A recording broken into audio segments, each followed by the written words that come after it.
Assalamualaikum warahmatullahi wabarakatuh. Halo teman-teman semua, selamat datang kembali ya di channel aku. Channel yang akan mengulas berbagai kisah misteri, kasus kriminal hingga sejarah.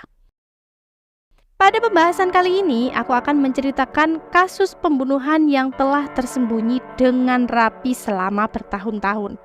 Namun, para pelaku yang masih berkeliaran itu merasa hidupnya selalu dihantui oleh roh seseorang yang pernah mereka bunuh. Mereka mengaku sangat ketakutan dan depresi. Lantas, bagaimana kasus ini bisa terungkap? Apa yang dialami oleh korban hingga arwahnya terus-menerus mengganggu kehidupan para pelaku? Sebelum menonton video ini, mohon keikhlasan teman-teman untuk klik tombol subscribe, like, dan komentar agar channel ini terus berkembang dan terus menyajikan berbagai cerita untuk menghibur teman-teman semua. Oke, langsung saja ya. Orang ini adalah Pak Bakri. Pak Bakri tinggal di Kecamatan Nawai Bulan, Aceh Tenggara. Pak Bakri bekerja sebagai seorang travel dan ia memiliki sebuah mobil Toyota Innova. Mobil tersebut ia peroleh dengan cara mencicil setiap bulan. Sebagai kepala keluarga yang bertanggung jawab atas kehidupan istri dan keempat anaknya, ia memiliki kewajiban penuh untuk menghidupi keluarganya. Dengan mobil itu, Pak Bakri memulai karir sebagai sopir travel yang berdedikasi, amanah, serta bertanggung jawab terhadap keselamatan dan kenyamanan para penumpangnya. Layanan antarjemput yang disediakan oleh Pak Bakri mencakup daerah Aceh, Medan, dan sekitarnya. Bahkan ia juga pernah melayani rute perjalanan hingga ke Pulau Jawa. Pada suatu hari sekitar tanggal 2 Mei 2019, ponsel Pak Bakri berdering menerima sebuah notifikasi bahwa ada seorang pelanggan yang meminta untuk diantarkan ke suatu lokasi. Ia pun segera memberitahukan istrinya yang ada di rumah dan merasa sangat bersyukur atas order yang diperolehnya. Ia menyampaikan bahwa ia akan mengantar rombongan keluarga dari Pasar Tujuh Tembung Medan menuju Blang Kejeren Aceh. Kebetulan saat itu Pak Bakri berada di Medan, jadi tanpa ragu ia menerima pesanan tersebut. Sebelum berangkat, ia bertanya pada istrinya tentang oleh-oleh yang ingin dibawakan dari Medan. Tetapi sang istri hanya meminta agar ia segera pulang agar bisa berkumpul kembali bersama keluarga. Singkat cerita, Pak Bakri berangkat ke lokasi penjemputan di Jalan Pasar Tujuh Tembung Medan, Sumatera Utara. Setibanya di tempat tersebut, ia bertemu dengan 4 penumpang yang akan naik ke mobilnya. Mereka adalah sebuah keluarga yang terdiri dari seorang ayah bernama Wagimin, seorang ibu bernama Legina, seorang pemuda bernama Marwan Saputra, dan istrinya yang bernama Ariyanti. Tanpa menunggu lama, semua barang pun dimasukkan ke dalam bagasi. Wagimin duduk di kursi depan bersampingan dengan Pak Bakri, sedangkan Legina, Marwan, dan Ariyanti duduk di kursi baris kedua. Perjalanan dimulai pada pukul 7 malam. Dalam perjalanan itu tidak ada yang terlihat aneh. Semuanya tampak normal. Bahkan Pak Wagimin yang duduk di bagian depan juga tampak sangat ramah, mengajak berbincang dengan Pak Bakri.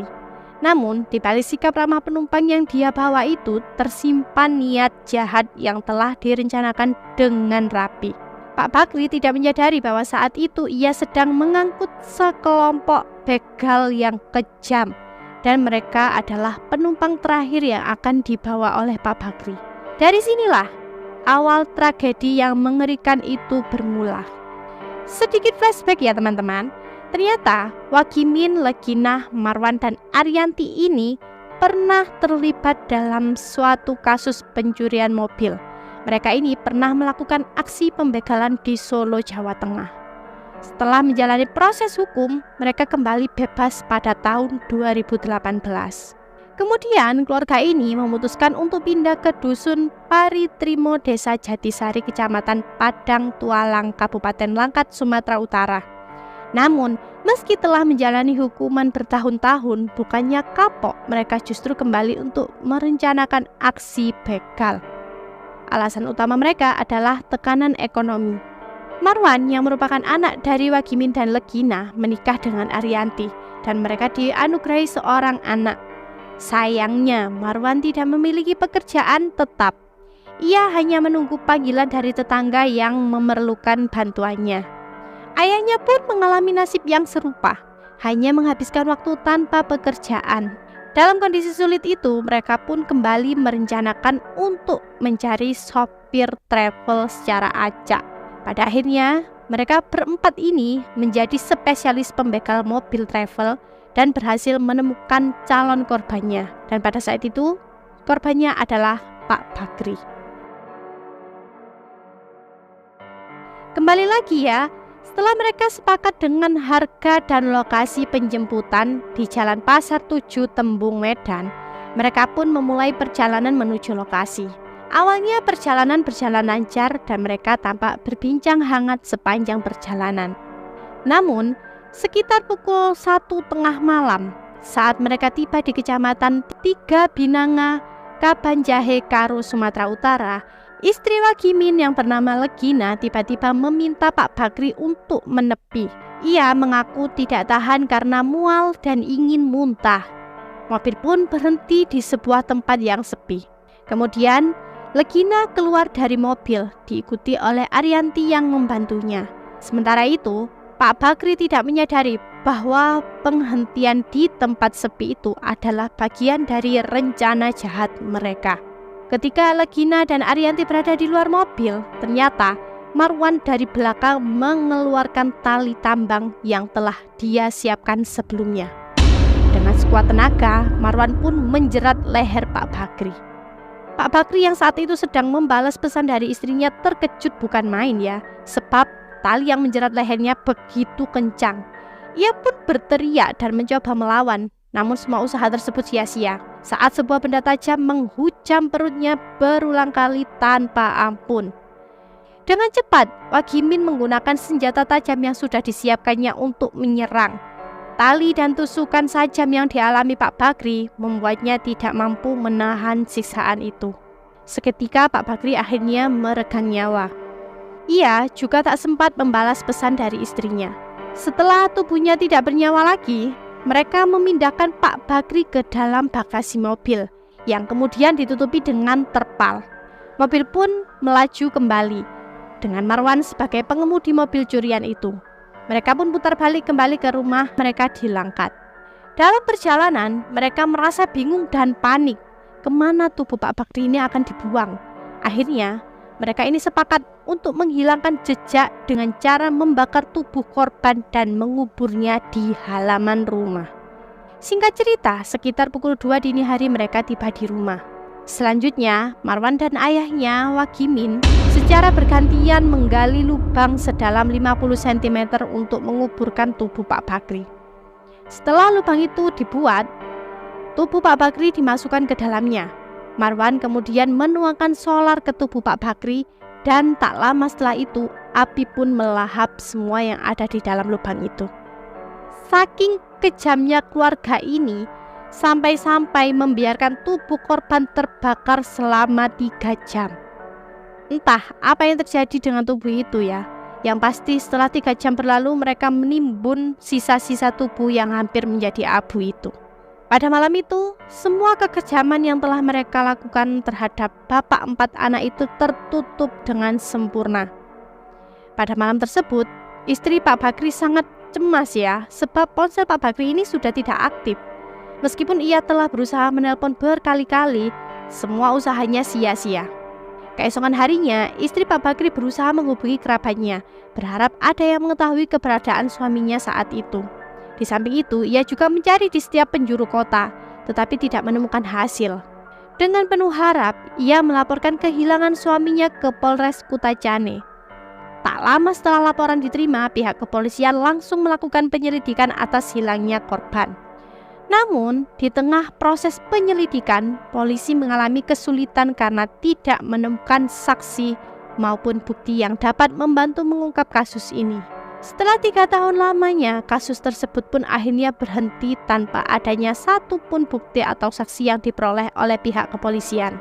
Selama 3 tahun itu, istri Pak Bakri menjalani hidup dalam duka tanpa mengetahui keberadaan suaminya. Selama waktu itu, ia berjuang keras untuk mengambil alih peran Pak Bakri sebagai sandaran keluarga demi menghidupi ke-4 anaknya. Lalu bagaimana kasus ini bisa terungkap? Jadi, beberapa waktu setelah insiden yang mengerikan itu, keluarga Pak Wagimin mengalami dua peristiwa yang menimpa mereka. Yang pertama adalah istrinya, Ibu Legina, kala itu sedang sakit. Kondisinya terus-menerus memburuk. Akhirnya, Bu Legina ini meninggal dunia. Peristiwa yang kedua adalah saat mobil Toyota Innova Reborn yang mereka ambil secara paksa dari Pak Bakri melewati kota Nganjuk di Jawa Timur. Yang pada waktu itu mereka berada di Nganjuk untuk meredakan ketegangan emosional akibat peristiwa yang telah mereka alami. Namun mobil itu secara tidak sengaja terdeteksi oleh para debt collector karena pemiliknya gagal membayar cicilan. Pada siang hari itu ketika para penagih menemukan kendaraan tersebut, mereka langsung mengambilnya dengan paksa tanpa banyak bicara. Marwan yang terkejut dan merasa ketakutan tidak dapat berbuat banyak selain melepaskan mobil curian yang diangkut para debt collector. Himpitan ekonomi dan kemalangan yang dialami oleh keluarga ini akhirnya mendesak Wagimin untuk merantau ke Aceh. Sementara itu Marwan bersama istrinya Ariyanti tetap tinggal di desa Jatisari, Langkat, Sumatera Utara. Setelah mengambil nyawa Pak Bakri, hari-hari Marwan tidaklah mudah. Selain berjuang untuk memenuhi kebutuhan keluarganya, ia juga menghadapi teror-teror horor yang membuatnya merasa ketakutan dan nyaris terpuruk dalam depresi. Hampir setiap malam sebelum tidur atau pada saat-saat malam tertentu, ia sering melihat sosok hantu Pak Bakri yang seakan-akan menuntutnya untuk mempertanggungjawabkan perbuatan keji yang telah ia lakukan. Marwan pun menyadari bahwa tubuh Pak Bakri dikubur dengan cara yang tidak layak di halaman rumahnya. Ia juga pernah mengunjungi lokasi tempat ia menguburnya, hanya sekedar untuk meminta maaf atas tindakannya. Namun alih-alih mereda, justru muncul berbagai penampakan mistis. Sosok yang mirip Pak Bakri terus-menerus muncul dalam kehidupannya. Dan seiring berjalannya waktu, hal ini membuat Marwan merasa tidak tahan dan depresi. Untuk mengatasi berbagai gangguan yang berkaitan dengan hal-hal mistis tersebut, Marwan akhirnya memutuskan untuk mendatangi seorang paranormal atau dukun desa yang sudah lama dikenalnya. Dukun tersebut dikenal sebagai sosok yang dihormati karena banyak orang telah terbantu oleh kemampuan gaibnya. Hal ini membuat Marwan merasa tenang ketika menemukan solusi untuk permasalahan hidupnya. Nah, singkat cerita, Marwan mulai meluapkan semua keluh kesahnya kepada dukun itu. Sang dukun yang penasaran kemudian berusaha menggali satu persatu rahasia di balik persoalan yang dihadapi oleh Marwan. Dengan diiringi air mata penyesalan, Marwan akhirnya mengakui bahwa dia dan keluarganya telah merenggut nyawa seseorang yang kemudian mereka kuburkan di halaman rumahnya. Saat mendengar pengakuan itu, Pak Dukun ini awalnya agak ragu untuk mempercayainya. Namun karena sikap Marwan yang sangat meyakinkan, ia pun mulai percaya. Nah, setelah sesi konsultasi itu selesai, rupanya Pak Dukun bergegas pergi ke rumah kepala desa untuk menyampaikan apa yang telah ia dengar dari salah satu warganya itu.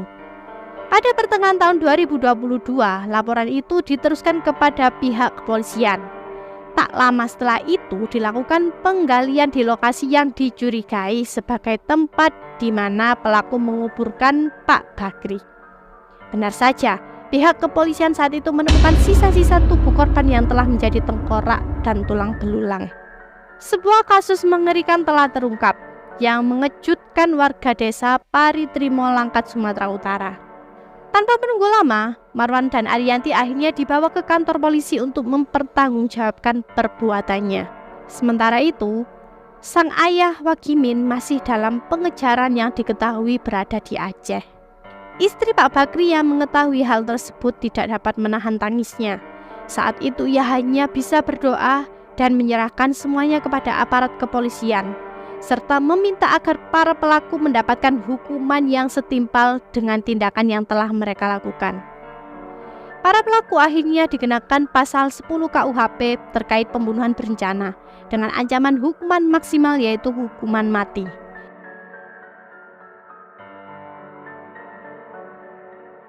Ingat ya teman-teman, tidak ada yang terjadi secara kebetulan oleh takdir. Sekecil apapun kesalahan yang telah dilakukan, pasti akan menuai akibatnya. Sebab karma akan terus mengejar kita. Cukup sekian pembahasan kali ini. Tentunya masih banyak ya detail yang belum aku ceritakan di dalam video ini. Dan jika kalian mau mengkoreksi ataupun punya pendapat yang lain, tulis di kolom komentar, oke? Sampai di sini dulu video kali ini. Sampai jumpa kembali di video selanjutnya. Oke? Wassalamualaikum warahmatullahi wabarakatuh.